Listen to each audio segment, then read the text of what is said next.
세상에는 사람의 일과 하나님의 일로 나눌 수 있습니다. 베드로에게는 예수님을 따르는 목적이 있습니다. 이스라엘 나라의 회복입니다.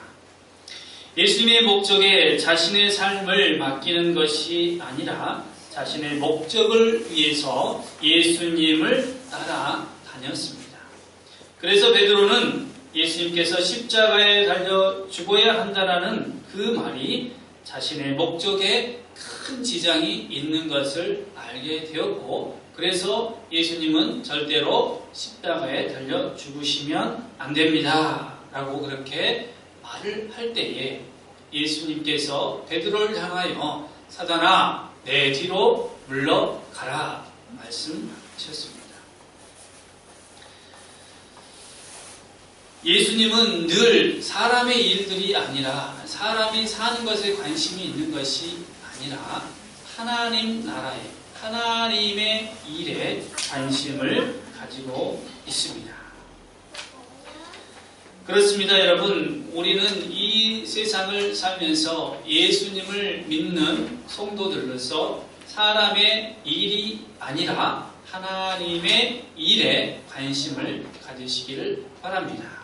예수님의 그 길은 십자가의 길이었습니다. 십자가의 그 길을 바라보며 우리가 이 땅에서 소망을 품어야 합니다. 고린도전서 1장 18절 말씀은 십자가의 도가 멸망하는 자들에게는 미련한 것이요 구원을 얻은 우리에게는 하나님의 능력이라고 선포하고 있습니다.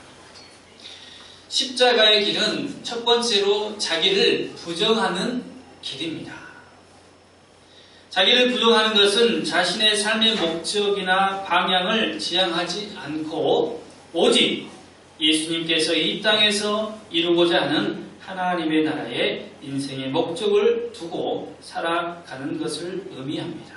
간혹 신앙생활을 오래 하다 보면 왜 예수님을 믿게 되었는지를 잊고 사는 성도님들이 많이 있음을 보게 됩니다. 그저 하루하루 평안함을 추구하며 자신의 안위와 건강과 자식들과 가정의 일들을 우선시하고 있는 모습들을 보게 됩니다. 기도할 때도 나를 위한 기도가 많이 있습니다. 다른 사람과 교회와 하나님의 나라에 대한 그러한 좀 더 많은, 좀 더 넓은 기도가 여러분들의 입에서 드려지기를 소망합니다. 김남준 목사가 쓴 게으름이라는 책에서 그런 자신 안에 있는 게으름에 대한 자기 반성을 통해 하나님을 더욱 가까이 만나고 늘 하나님 나라의 영광을 위해서 게으른 육신을 채찍질하며 더욱 열심히 살았다고 고백합니다. 목회를 하다 지칠 때마다 그는 예수님을 묵상했습니다. 예수님의 십자가를 묵상하고 예수님의 인생을, 생애를 늘 묵상했는데 그가 예수님의 생애를 한 단어로 얘기했습니다. 액체, 액체. 액체가 무엇인지 아시죠? 기체, 액체, 고체. 그 중에 액체라는 거예요. 왜 그랬을까? 곰곰이 묵상하면 예수님의 그 땀, 그리고 눈물, 우리를 흘리신 피, 다 액체라는 거예요. 머리 둘 곳조차 없으신 우리 주님은 그 인생 내내 게으름을 찾아볼 수가 없었습니다. 자신을 위한 인생이 아니라 오직 십자가의 길을 가기 위해서 그렇게 열심히 주님께서 사셨던 것입니다. 조지 휘필드라는 사람이 이렇게 이야기합니다. 썩어서 죽기보다는 닳아서 사라지고 싶다. 날마다 자기를 부인하고 십자가를 지고 가는 삶을 의미합니다. 우리는 구원받은 성도들입니다. 그런데 우리들 안에는 두 가지 법이 있다고 바울이 이야기합니다. 하나는 육신의 법이요, 하나는 성령의 법입니다. 우리들이 세상에 살면서 육신의 습관이 있습니다. 그것을 성경은 옛 습관이라고 표현합니다. 옛 습관은 죄성을 그대로 소유합니다. 옛 습관은 하나님과 원수가 됩니다. 그래서 옛 습관을 우리들이 벗어내야 합니다. 이 옛 습관을 죽이는 것이 바로 자기를 부정하는 삶입니다. 그리고 우리들은 새로운 사람이 되었습니다. 옛 습관을 벗고 새로운 방식의 삶을 추구해야 합니다. 그래서 온전히 예수님을 따르는 길입니다. 그 길은 육시로는 따라갈 수 없는 길입니다. 그 길은 성령님의 인도하심을 따라 순종해야 갈 수 있는 길입니다. 우리들은 여기에서 머뭇해서는 안 됩니다. 대부분의 성도들이 자기를 부정하는 곳에서 머뭇거립니다. 많은 갈등을 하죠. 갈등을 할 수도 있습니다만 우리들의 주님은 우리가 구원의 길, 생명의 길을 가도록 독려하십니다. 믿음으로 모든 것을 끊어내야 합니다. 육신의 삶을 추구하도록 내버려 두어서는 안 됩니다. 육신의 삶을 추구하다 보면 영적으로 게을러지고 그것은 다시 죄인의 길에 서게 만들게 됩니다. 자기를 부정해야 합니다. 자신의 인생을 위해서 살고자 한다면 자기를 죽이고 온전히 예수님을 주인으로 십자가의 길을 고수하며 그렇게 우리는 끊임없이 전진해야 합니다. 성령님과 함께 할 때에 그것은 가능합니다. 성령님의 음성을 듣고 반응해야 합니다. 사람들의 생각이나 사탄의 생각이 아닙니다. 온전히 성령의 음성을 들어야 합니다. 요한복음 1장 12절 말씀 가운데에 영접하는 자, 그 이름을 믿는 자는 하나님의 자녀가 되는 권세를 주셨다라고 했습니다. 이 말의 의미를 우리는 깊이 묵상할 필요가 있습니다. 첫 번째로는 예수님을 영접해야 합니다. 영접이라는 것은 우리의 마음, 우리의 삶, 우리의 인생의 주인이 예수님이라는 것을 인정하는 것이죠. 그리고 예수님의 뜻에 따라 살겠다라는 그러한 다짐 또한 포함되어 있습니다. 그리고 예수님을 믿는 것입니다. 믿는 거예요. 그 믿는 것이라는 것은 다른 것이 아닙니다.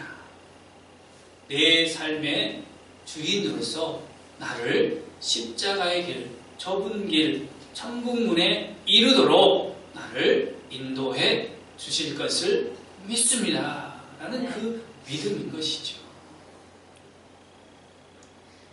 또한 예수님께서는 성령으로 거듭나지 아니하면 하나님의 나라에 들어갈 수 없다라고 했습니다. 여러분, 십자가의 그 길은 성령으로 거듭난 사람들이 갈 수 있는 길입니다. 육신의 생각으로는 도저히 갈 수 없는 그 길이 십자가의 길, 자기를 부정하는 길입니다.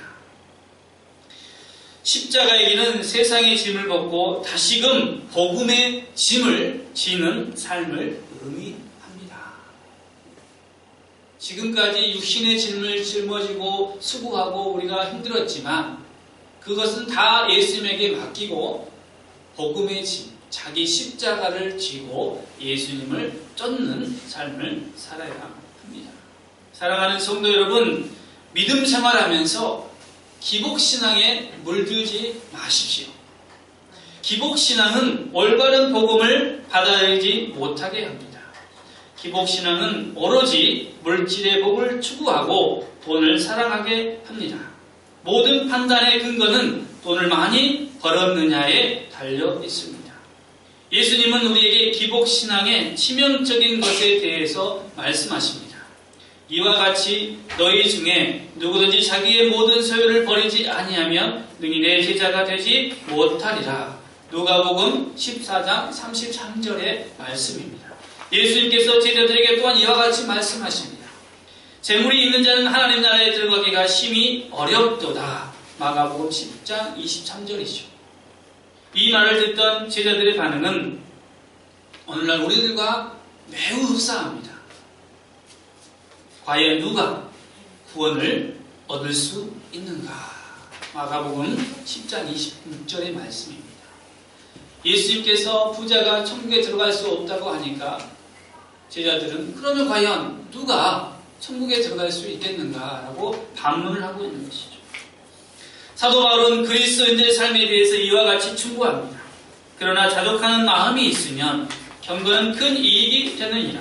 우리가 세상에 아무것도 가지고 온 것이 없음에 또한 아무것도 가지고 가지 못하리니 우리가 먹을 것과 입을 것이 있은즉 족한 줄로 알 것이니라. 디모데전서 6장 6절로 8절 말씀입니다. 기복신앙을 추구하는 사람들은 부해지려는 욕심에 휘둘리게 됩니다. 구하려 하는 자들은 시험과 올무와 여러가지 어리석고 해로운 욕심에 떨어지나니 곧 사람으로 파멸과 멸망에 빠지게 하는 것이라. 돈을 사랑함이 일만하게 뿌리가 되나니 이것을 탐내는 자들은 미혹을 받아 믿음에서 떠나 많은 근심으로써 자기를 찔렀도다. 디모데전서 6장 9절로 10절 말씀입니다. 구하려는 마음에서 자유하십시오. 구하려는 마음은 우리들에게 해로운 욕심이 되어서 얼무에 걸려 넘어지고 실족하여 믿음에서 떠나게 합니다.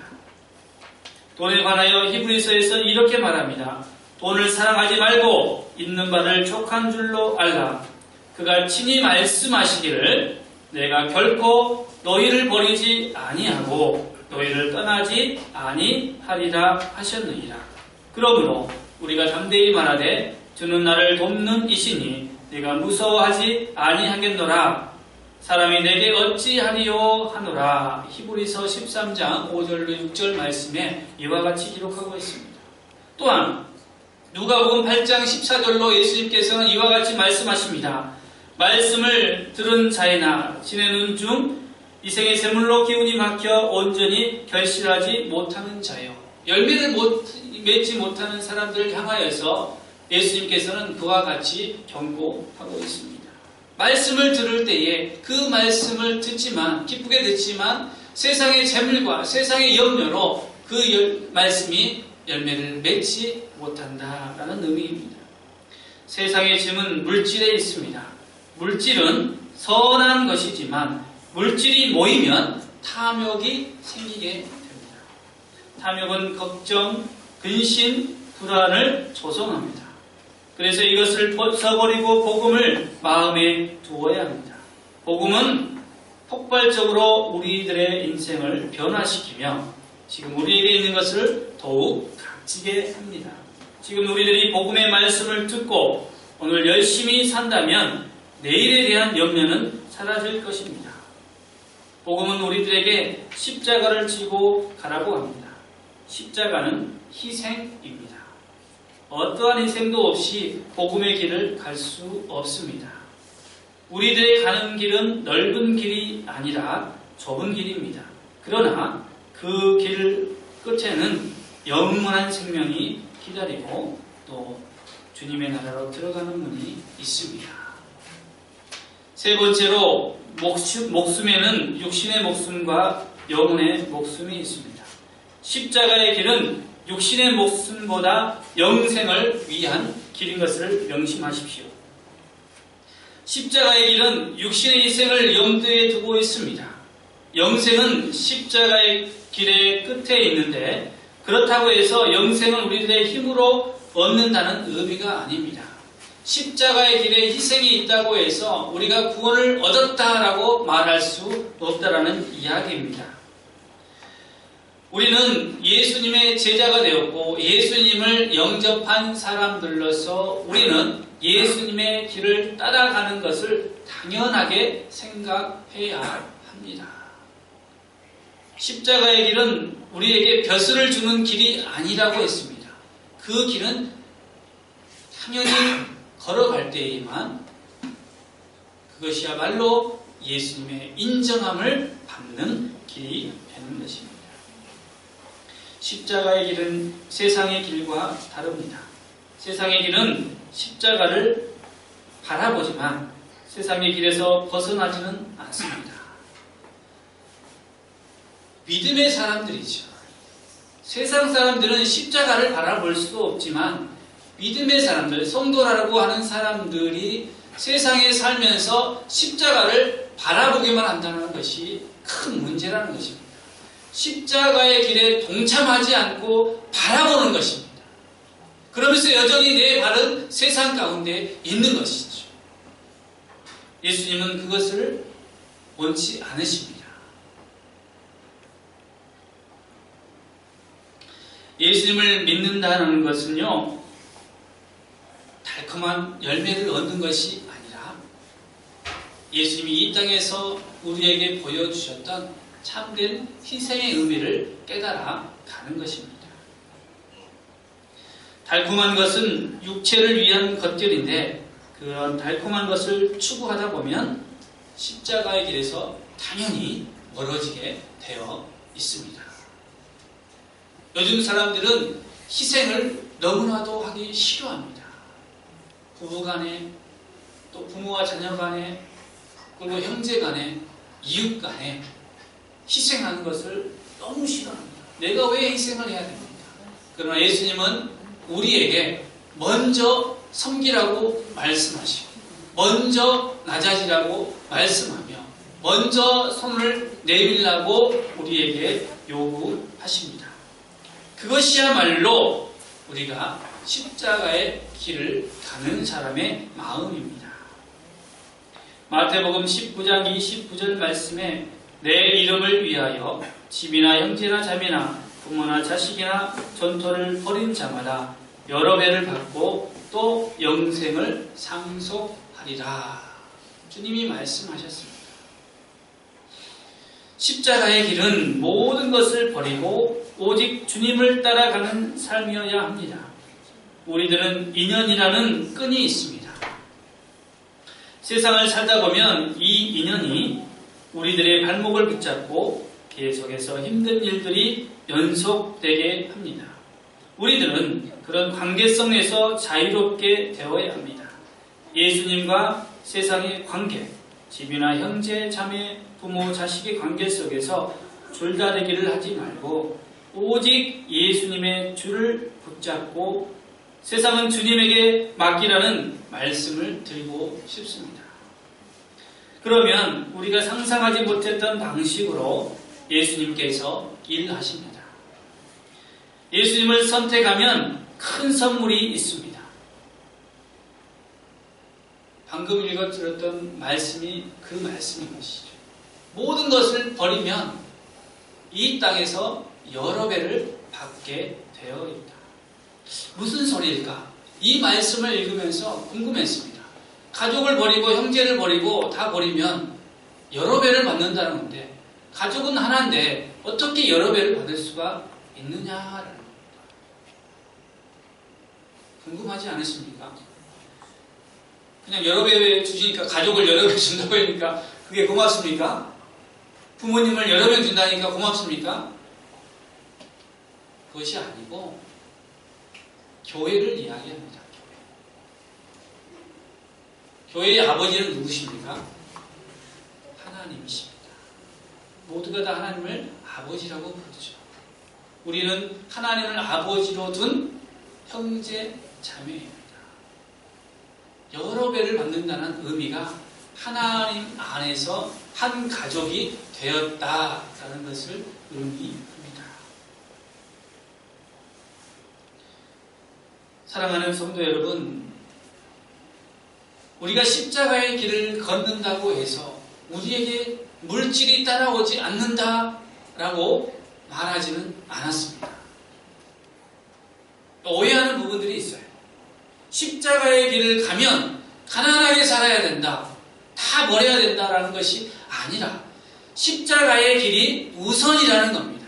희생하는 것이 우선이라는 거예요. 그래서 십자가의 길을 가면 누가 우리의 삶을 책임져 주신다? 하나님이 우리의 삶을 책임져 주신다. 십자가의 길에 우선시하면 물질의 마음을 빼앗기지 않기 때문에 우리의 마음이 오직 하나님에게 우선시 되게 되어 있습니다. 그러나 십자가의 길에 서지 아니하고 세상에 서 있으면 하나님에게 마음을 뺏기는 것이 아니라 세상의 마음을 뺏기기 때문에 거기에서부터 일탈이 시작된다는 것을 말씀드리고 싶은 겁니다. 우리 모두는 사랑으로, 사랑의 띠로 맺어진 가족들입니다. 그러니까 교회라는 그 공동체는 뭐라고요? 가족이라는 거예요. 가족. 아니, 피 한 방울 섞이지 않았는데 예수님의 피로 하나 되었습니다. 예수님의 피로, 하나님의 사랑으로 하나가 되었습니다. 우리가 서로 사랑할 때에 우리는 세상의 육신적인 가족들보다 더 가까운 가족들이 되는 것입니다. 마지막은 십자가의 길의 끝에 있는 부활과 그 영광입니다. 예수님은 십자가의 그 길에서 죽으시고 3일 만에 부활하셨습니다. 그리고 하나님 보좌 우편에 앉는 영광을 얻게 되었습니다. 하나님은 예수님에게 세상의 모든 권세를 주셨습니다. 동일하게 예수님을 영접하는 자, 그 이름을 믿는 자들에게는 하나님의 자녀가 되는 권세인데 하나님의 자녀가 되는 권세를 누가 먼저 받았습니까? 예수 그리스도가 먼저 받았습니다. 그러므로 여러분들도 십자가의 길에 서 있으면 그 영광을 받게 되는 것이죠. 그 영광은 이 세상에서 여러분들이 받는 고난과는 척히 비교할 수 없는 영광입니다. 세상 사람들이 이해할 수 없는 그 영광의 자리가 우리들의 것입니다.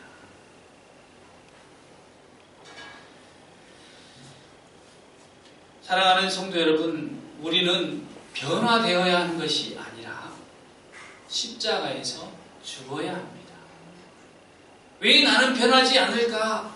왜 나는 예수님을 믿고도 이와 같을까? 아니에요. 잘못 알았습니다. 십자가에서 죽어야 합니다. 여러분의 본성이, 여러분의 육신의 그런 모든 것들이 십자가에 달려 죽어야 합니다. 갈라디아서 2장 20절, 내가 그리스도와 함께 십자가에 못 박혔나니 그런즉 이제는 내가 사는 것이 아니요 오직 내 안에 그리스도께서 사신 것이라. 이제 내가 육체 가운데 사는 것은 나를 사랑하사 너를 위하여 자기 자신을 버리신 하나님의 아들을 믿는 믿음 안에서 사는 것이라. 사탄은 육신을 붙잡게 하지만 예수님은 우리들의 육신의 삶을 죽이라고 말합니다. 사탄은 계속해서 선악과를 따먹으라고 합니다. 그래서 우리가 하나님의 자리에 앉고 싶어하는 교만한 마음이죠. 그 교만한 자리를 사탄은 자꾸 탐내라고 합니다. 예수님은 우리에게 낮은 자리에 내려가라고 하십니다. 섬김의 자리로 가라고 하십니다. 나를 죽이고 겸손히 십자가를 지라고 하십니다. 사탄은 우리들이 소중하다고 이야기합니다. 너는 정말 소중한 존재야. 너의 인생은 너의 것이야. 너를 사랑해라. 라고 그렇게 우리들을 유혹합니다. 이 세상의 삶이 가장 소중하다. 이 세상에서 네가 누리는 모든 것이 그것만이다. 라고 우리를 유혹하죠. 하지만 예수님은 이 세상은 잠시 잠깐이다. 라고 이야기합니다.